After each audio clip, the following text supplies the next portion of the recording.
Hi guys. അപ്പോൾ എനിക്ക് കുറച്ച് നേരത്തെ ഒരു കോയിൻ കിട്ടി, ഒരു 5 രൂപ കോയിൻ. അപ്പോൾ ഞാൻ ഒരു ചിത്രം കണ്ടു.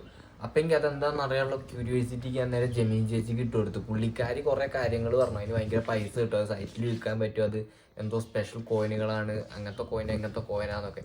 അപ്പം ഞാനൊന്നും നോക്കാണ്ട് കയ്യിലുണ്ടായിരുന്ന കുടുക്കയും പൊട്ടിച്ചിട്ടുള്ള കോയിനൊക്കെ എടുത്ത് നോക്കിയപ്പോൾ കുറച്ച് കോയിൻ കിട്ടിയില്ല. അത് കാണിച്ചു നിങ്ങൾ നോക്കി നോക്ക്.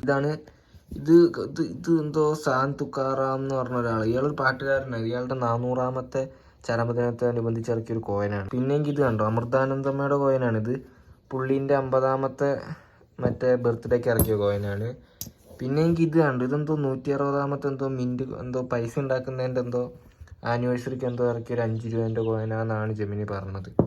പിന്നെങ്കിൽ ഇതാ ഡയമണ്ട് ജൂബിലീൻ്റെ ഒരു 60ാമത്തെ ആനിവേഴ്സറിക്കായിട്ട് ഇറക്കിയതാണ്. ഇത് 10 രൂപേൻ്റെ കോയിനാണ്. പിന്നെങ്കിൽ ഇത് കണ്ടോ, ഇത് നമ്മുടെ 50 പൈസയാണ്. ഇത് കണ്ടോ, 50 പൈസ. ഇത് മറ്റേ 50ാമത്തെ ആഗസ്റ്റ് 15 മറ്റേ ഇൻഡിപെൻഡൻസ് ഡേ 50ാമത്തെ ആനിവേഴ്സറിക്ക് ഇറക്കിയതാണ്. ഇത് പിന്നെങ്കിൽ എനിക്ക് കിട്ടിയത് മറ്റേ ഹലാലാസ് അങ്ങനത്തെ പറഞ്ഞ വിദേശ നാണയമാണ്. ഇതെങ്ങനെയാണ് എൻ്റെ കയ്യിൽ വന്നതെന്ന് എനിക്കും അറിയത്തില്ല. ഇതും അതേപോലത്തെ യൂറോയാണ്.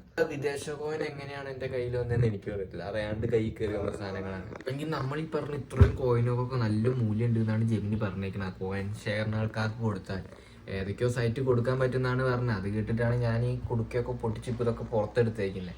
അപ്പം എനിക്ക് ആ സൈറ്റ് കണ്ടുപിടിക്കട്ടെ. നല്ല മൂല്യം ഉണ്ട് എന്നാണ് പറഞ്ഞത്. നമുക്ക് നോക്കി നോക്കാം. എന്തായാലും നിങ്ങളുടെ ഉള്ള പൈസ നിങ്ങൾ കിട്ടുമ്പോൾ നോക്കി നോക്കി നോക്കാം. ഉള്ളതൊക്കെ നമുക്ക് ഇങ്ങനെ എടുത്തു വെച്ച് നോക്കാം, എന്താ കിട്ടും നോക്കാമല്ലോ.